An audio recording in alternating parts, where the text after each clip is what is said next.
Well, hi there. My name is Rusty, and welcome to my channel. This is my channel where I talk about my favorite movies, mostly horror, and my favorite music, mostly metal.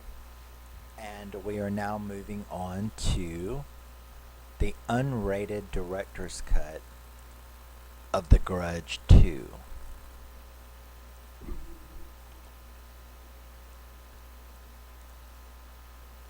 Unrated director's cut, which matters.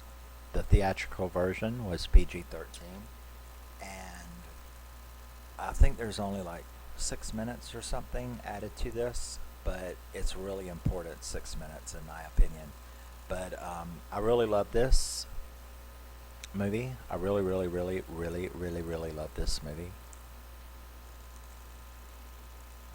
So yeah, the unrated director's cut of The Grudge 2 was released in 2006.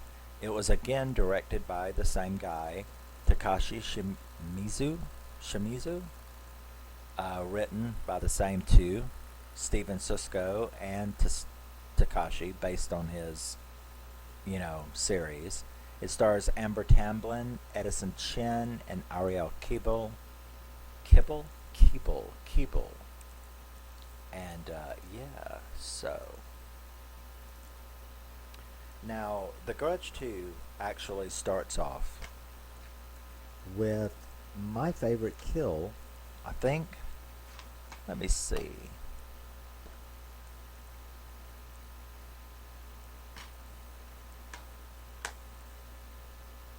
I'm just kind of like visually running through all three movies.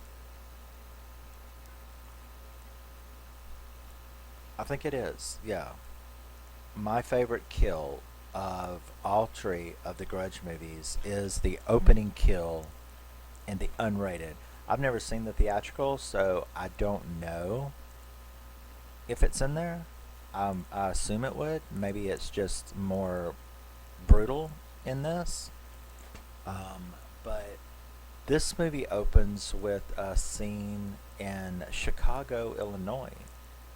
And it is a wife cooking dinner in the kitchen, and her obviously asshole, abusive husband sitting at the dinner table, and he is just going off, calling her names, and at least, can't even cook correctly and stuff like that. And she just calmly walks in up there by him, and I just did not see that coming. And that is, she just took this pan of blistering boiling grease that she had taken off of the stove, and she just poured it on his head. And they showed it, right? They showed it, just when it hit it, it just smoked. It was just, oh my gosh. And he starts screaming this such realistic scream that I could only imagine you would feel if blistering hot grease was poured on your head. And then she just bashes his skull in with one massive swing of that frying pan. And the way he died, the way that he fell and died, was so realistic looking, because he was stunned. Which, I remember when I saw it, I kind of thought that. I was like, you know what? Bullies, abusers, and stuff like that, that is probably the look that they have. Because you have to think about it. Someone who is a bully and an abuser and a violent person, they're all cowards anyway. But the people that they victimize, they get used to the power, is what I'm saying. They're used to you crying. They're used to you cowering. They're used to you begging and forgiving and being afraid, and all of the power trip stuff that goes into that kind of thing. And when those people snap, you know, the man or the woman or the child or whoever, the friend or whoever, when that person snaps, the moment at which that person shoots, stabs, bashes, blows up, or otherwise takes out the bully, the abuser, has got to be the most shocking thing to them. They have to be like, "Oh, did you really just cut my throat?" But like all the other times that I beat your ass, you just went and hid in the closet. I'm shocked. So I kind of think that that's probably the look that all violent offenders and abusers and bullies, that's the look that they have on their face, is just utterly, what the fuck? Did you really just cave in my skull? But I've been beating your ass for a decade now, and you ain't never done anything about it. It's, now all of a sudden you cut my throat or kill me or shoot me or something. So yeah, and it's sweet because like when she caved that skull in and he did that thing and fell on the floor, I was just like, yeah, I fucking like that. So it made me think of that. It was like I bet that's how all violent abusers, when their victim snaps and takes them out, that last few moments is probably like, what the fuck? I didn't see that coming. No, you didn't, because I've been letting you beat my ass for the last 10 years, and now I just killed you. So, there you go. I did warn you one day, you know? Just go to sleep, motherfucker. One day, go to sleep. The burning bed, Farrah Fawcett, the burning bed. It's like, all right, just go to sleep one night. You'll wake your ass up on fire, and there you go. But so after that glorious scene, it was a horribly. I loved that scene. So it's my favorite scene in all of the Grudge movies, as far as the kills go. So we are then introduced to Allison, and it's almost like a scene out of Heathers or Jawbreaker or Mean Girls or something. She's this new girl we're back in Japan. Um, well, I guess I should say that this one, The Grudge 2, is three interweaving stories that are taking place. So um, we are introduced to this storyline, which is Allison. She is trying to get in with the two mean girls, the two Heathers, and they end up taking her to the house, tell her about the curse, get her to go in. They tell her about Karen, which gives you a little insight into what's been going on because of the way they describe it. They describe this is the house where the international nursing school student killed her boyfriend and got caught for it. So you're like, oh wow, so they blamed Karen for doing that. Okay. So you kind of know where she's at. And they end up getting her to go into the attic closet is what I call. I'm not really sure. I guess it is sort of a closet, but it's actually the entrance. You open the door, you go into the closet. Right there's the attic, so it's the entrance way to the attic. And they try to prank her. They try to punk her, and they really weren't trying to like physically hurt her. They were just assholes. So they shut her in the closet, and she starts screaming, and then they try to open it, but they can't get it open, and she can't get it open, and she sees Kayako, which we get to get a little taste of that. They all then take off and get out of the house. We are then we see a woman lying in the bed where her daughter comes in. Her daughter's name is Aubrey, and she starts telling her that something's happened in Japan, and that something has happened to Karen, and you quickly find out that this is Karen's mother. And she's like, we've got to go get Karen. And Aubrey is like, well, you're very, she's very sick and bedridden. And so it's like, well, you can't go do it. She's like, I'm not going to do it. You're going to go do it. You're going to go and bring my daughter back. And you can see right off the bat, Aubrey's the bad girl, Karen's the good girl, favoritism.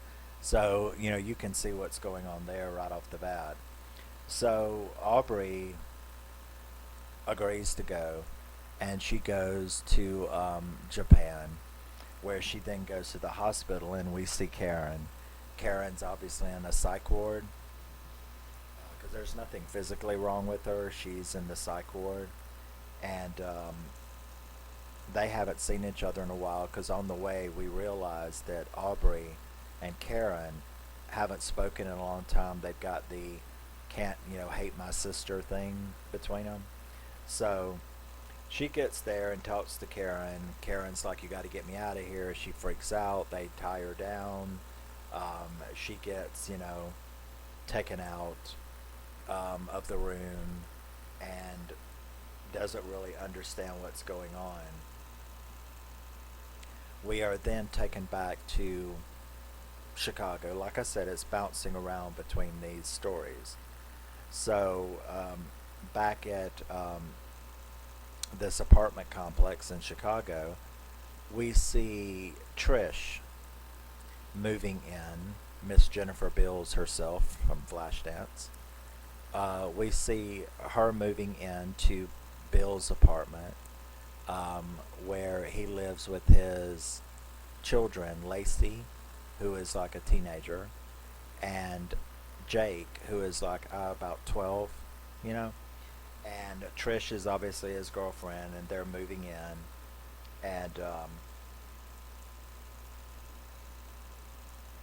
so Jake is like really in tune, and he notices that the two neighbors are coming down the hall, and they have someone with them, and they're like got a hoodie on, and you can't tell who it is, and they take them down at the end of the hall, and that's their apartment. It's like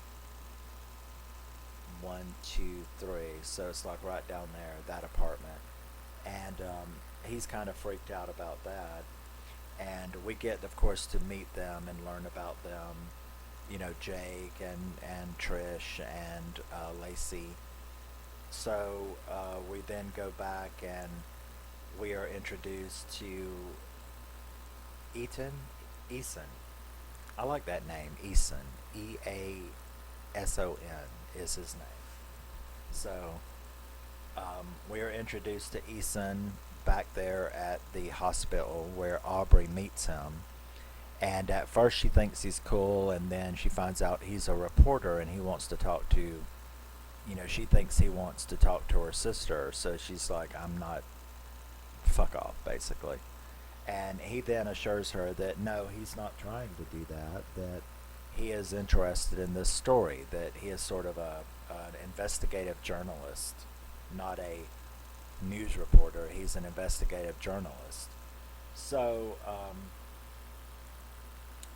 Karen ends up managing to escape the room, and Kyako's after her. So she's running, she manages to get loose, she makes it up to the roof, where Kyako ends up throwing her off.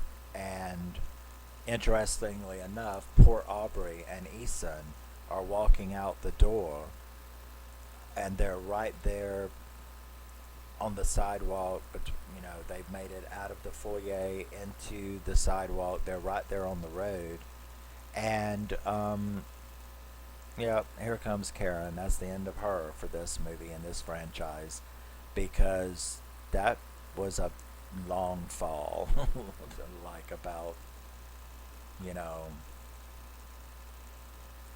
what was that, like 10 stories? She's very, very, very, very dead. And Eason, he sees a flash of Kyako on her. Now, you kind of wonder, what was that about? Aubrey didn't see it. But then again, Aubrey hasn't been in the house.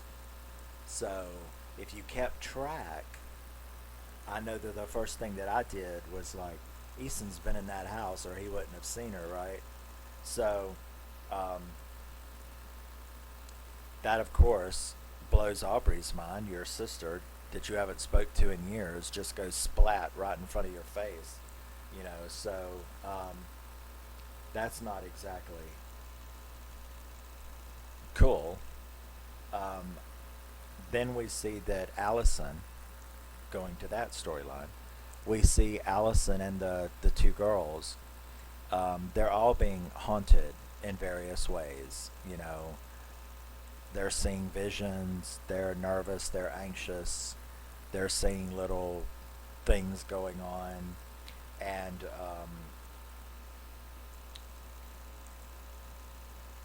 the first one that gets taken out is Miyuki. Mayuki goes to the motel with her boyfriend Michael, and I kind of like that scene because I've seen some documentaries about like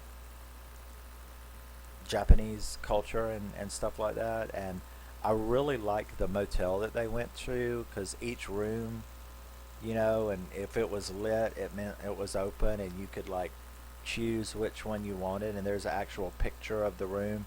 They're all in different themes and all. I thought that was really cool. But so they go up there. Mayuki.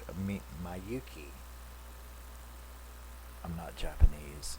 Mayuki goes to this motel with him. I guess they're going to do it, and he takes a shower. And let me tell you, that boy is. You don't even. I don't even have to tell you. But so while he's taking a shower, she gets taken. Kayako gets her. So she's disappeared. And we go back, and Aubrey is dealing with this horrible trauma. She tries to call her mom, but she can't bring herself to tell her what's happened. Um,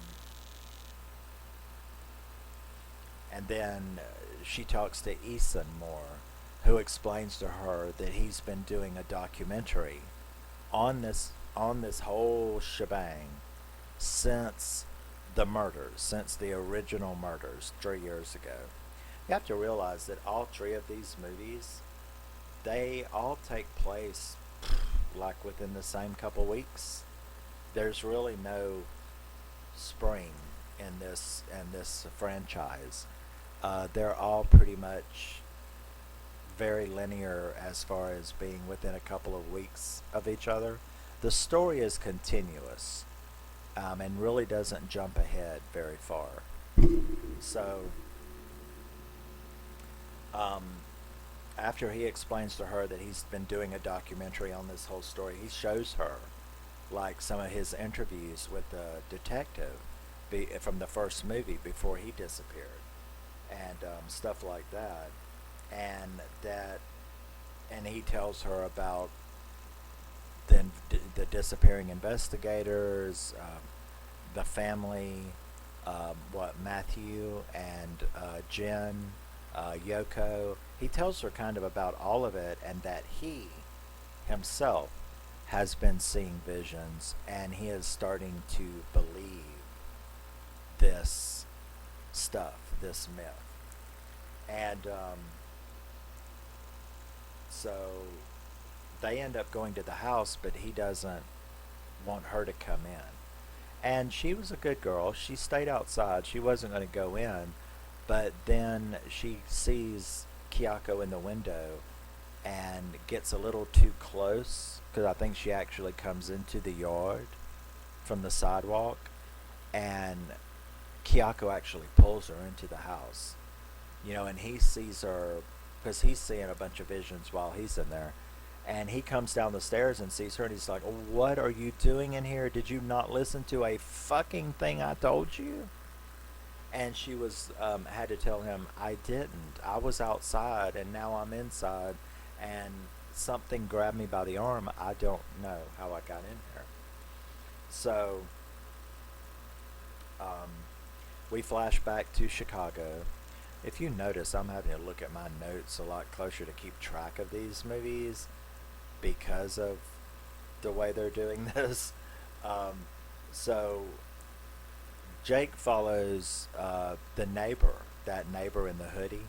He follows her down into the basement where he sees her acting very strange. Um, he hides from her, and you didn't really know what it meant, but you kind of figured it out later.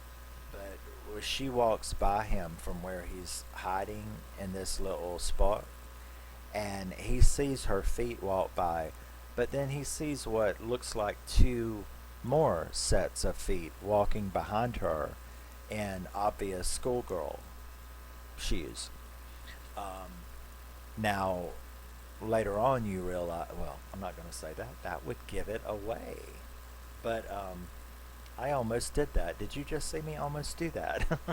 But so yeah, he sees that, and he is getting more and more anxious, more and more nervous. There's always that sensitive person, and Jake is one of these sensitive people who knows some shit's going down while everyone else is oblivious.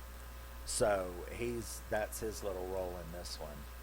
So we also see that Bill, his dad, is starting to act really aggressive, really funny, and there is even a scene in which they look like the original couple at the intro, not physically, but just their behavior, and you suddenly realize that that's the same apartment that original company, that original couple at the beginning of the movie. Because, see, they had just moved in. So, um, Bill is acting very funny. Now, Aubrey and goes to Eason's house, where Eason starts telling him that he's got a friend um, that knows about all of this kind of mystical stuff, and maybe they should go visit him. Meanwhile, we see Allison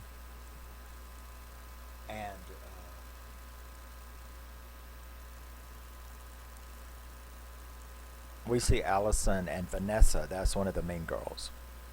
I'm having to do it from memory because you just saw me throw the first page away before I was through with it. Um, they're having a session with the counselor, um, and Allison has told her about what Vanessa and Miyuki had done. Mayuki had done to her, and so she's brought Vanessa in to tell Vanessa to verify it. And Vanessa, of course, tries to lie about it. And she's like, no, no, no, nobody's in any trouble. You need to tell me because Mayuki is gone. She's missing. So this spooks Vanessa. Allison freaks out, starts screaming at her, why did you involve me in all of this? And runs out. The doctor runs out after her, where then Vanessa is left alone in the room where she gets attacked by Toshio. And that's always a sign, right, that Kyoko is not going to be far behind.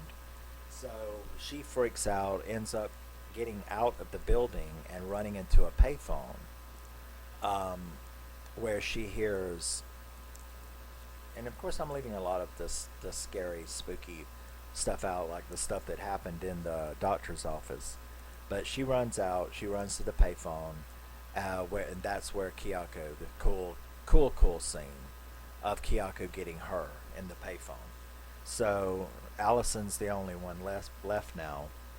So Eason and Aubrey, they go to his friend, a mystic expert, and they take the journal um, to this mystic expert so that he can read it and tell them, obviously it was Kyoko's, journal. So he tells them, when he reads it all, he tells him that Kyoko um, was sort of like an exorcist. That's like the closest word that you could come to it. Is that she was sort of like an exorcist, and her mother was also an exorcist, and that the mother would exorcise people and would take the demons out of the people and feed them to her daughter, Kyoko, who was sort of like a receptacle for these bad demons. So she would cure other people at the expense of her own daughter. So Eason and Aubrey, they decide that they are going to go and see Kyoko's mother because they need to find out how to stop this. So that's what they're going to do. On the way, Eason sees, we have the darkroom scene where Eason is developing a bunch of his pictures, and he sees Kyoko in the pictures that he took at the house, and Kyoko comes and gets him in that dark room where Aubrey finds him dead, and that was a pretty scary scene. And we then go back to Chicago where Lacey's friend, she goes down the hall to see her friend Sally, and that is one of the grossest damn scenes that I have ever seen in a movie. Um, Sally answers the door, and she's got a jug of milk, I guess a quart jug. I guess it could have been a half gallon, but I think it was a quart jug. And so Lacey is just like, "Hi, do you like my outfit?" You know, and the girl looks really, really weird, really strange, and she just turns up, and there was probably about that much milk in it, maybe 45% of this quart jug, and she just turns it all up, and she just drinks it in one gulping gigantic swallow. And Lacey keeps like, "What are you doing?" And then Sally puts the jug up to her mouth and basically pukes it all back into the jug, with Lacey looking at her like, and Lacey's like, "My brother's calling me, I've got to go." And I'm like, "Yeah, yeah, whatever excuse I had to make, I would, yeah." And as she starts to turn around and leave, we see Sally drinking it again, and I thought I was going to die. I was like, "Oh no, you just drank it and you puked it up and you're drinking it. Oh no, no, no, no, no. That's not cool by any stretch of the imagination. That was fucking gross." But um, so now that Eason is dead, um, wait, did I lose myself? Sally drinks the milk. Lacey then goes and finds Jake in the closet, where he starts, telling her about the weird stuff that's going on, that he knows something really weird is going on, that Bill, his dad, and his girlfriend Trish, or new wife Trish, have been fighting, and that it scared him. And he tells about the neighbor next door, and their strange daughter that he's been seeing around and followed into the basement. And she's like, "It's all right. Like I said, the oblivious ones." So he goes and sleeps in her bed, and we realize then that they really are in the exact same apartment, because they show you a good shot of the kitchen and everything, and you realize this really is the apartment that that woman bashed that man's skull in at the beginning of the movie. So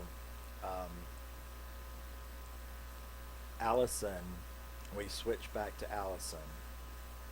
Um, well, Sally gets taken by Tosh, which is my shorthand for Toshio.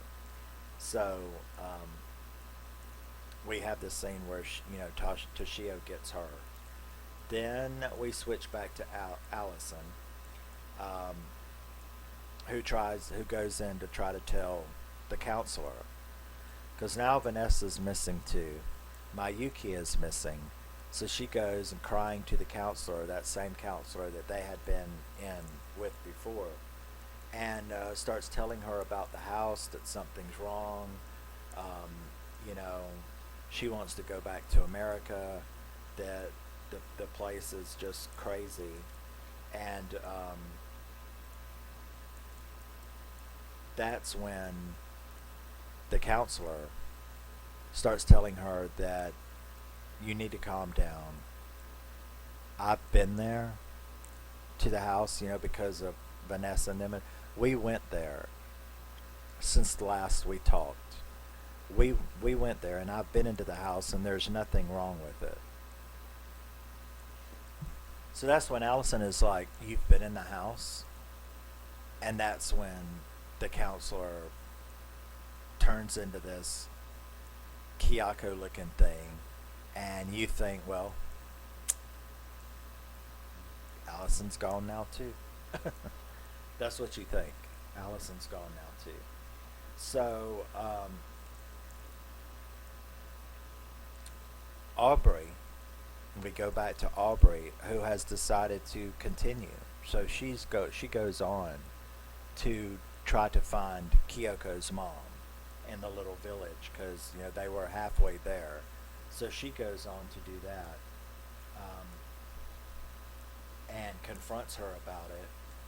But the mom tells her that she's shit out of luck. That yes, she did do that. That she did, do the exorcisms and stuff like that, but that was not the problem. The problem was the guy murdering her and her son. That I guess what she was trying to tell her was that, look, this ritual is a ritual that's been done throughout the ages. And getting the spirits fed to I guess, what you would call a good person, um, isn't what turns you evil.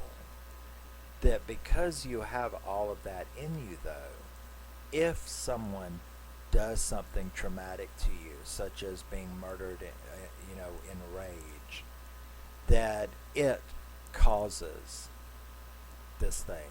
Now, she had also been doing it to someone else as well, but we find that out later too. So, while the mom tells her that, she's like, well, no, we got to be able to do something. But before the mom can really say whether, she's like, it can't be stopped, because that thing is loose now and it will spread. And there's nothing that can be done about it, because it goes wherever anyone who's been near it and it attaches itself to goes. And so you're just shit out of luck. Where Kyoko then dispatches the mother, and before she can do anything more or say anything more to Aubrey. And so the mom's dead. This is now, of course, um, Aubrey is really upset now. So we switch back to Lacey. Lacey and Jake come home and find Trish and Bill are gone. And there is a big horrible scene going on there where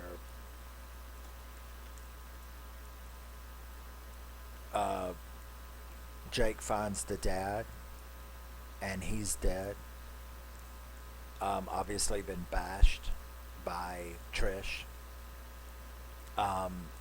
Lacey had went, so when Jake finds that, he runs looking for Lacey and finds her drowned in the bathtub, and then hears Trisha's voice, and Trish appears in the bathroom, where then Kyoko pulls her under the water and drowns her. So that's the end of their story, so to speak. We go back to Aubrey, and Aubrey finally does call her mom and finally tells her about Karen. And the mom is like, you know, pretty much, why the good one? You can hear it in her voice. So that made me feel bad for her. You can never do nothing right. How did you let her die? Stuff like that. It's not her fault. But so um, Aubrey ends up now, she's so hurt by the way her mom acts and blaming her, that she decides, like that detective decided, that she was going to go to the house and confront Kyoko. That's not really a smart thing to do, in my opinion, but she does. Um, like, you just suddenly decide that you're going to take on an evil entity. That's going to work out real good for you, I'm sure. Um, so she goes back, and just like Karen had done, and saw when she saw visions of Peter, Aubrey sees a vision of Karen seeing a vision of Peter, and goes through the entire thing again, now learning the story herself. So she sees the whole story of the murders and things like that, where she sort of then becomes Kyoko. She actually is murdered by Kyoko's husband. So it's like she gets even further into the vision and is actually killed the same way Kyoko is killed. And we get to hear that answers a question, actually, because that noise that Kyoko makes, we find out where that came from. And that is that when Kyoko was first killed, before she, while she was dying, she had had her neck crushed, and she was making that croaking noise because she was watching the husband go up to Toshio to kill him. And I guess she was probably trying to scream or say no or do something, but we hear the same noise come out of Aubrey, and we get to hear where Kyoko got that noise from. It was her crushed windpipe. And so that answered a question.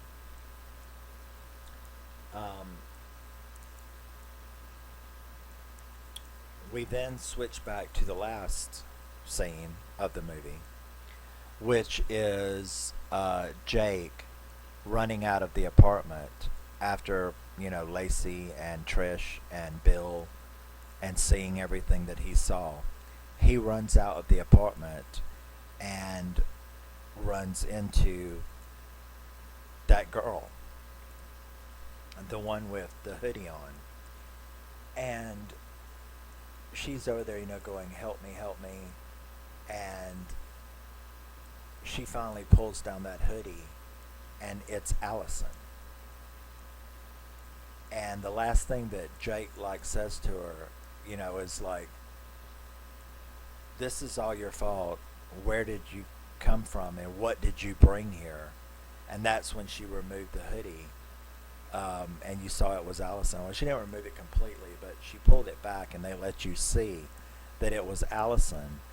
So while Allison is looking at him pleadingly, and he is confronting her, what did you bring here?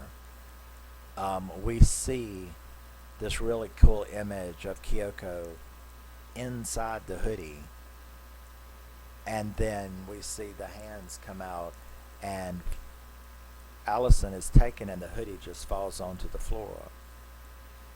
And that's where the movie ends. So I really loved this sequel. I thought it was great. Um,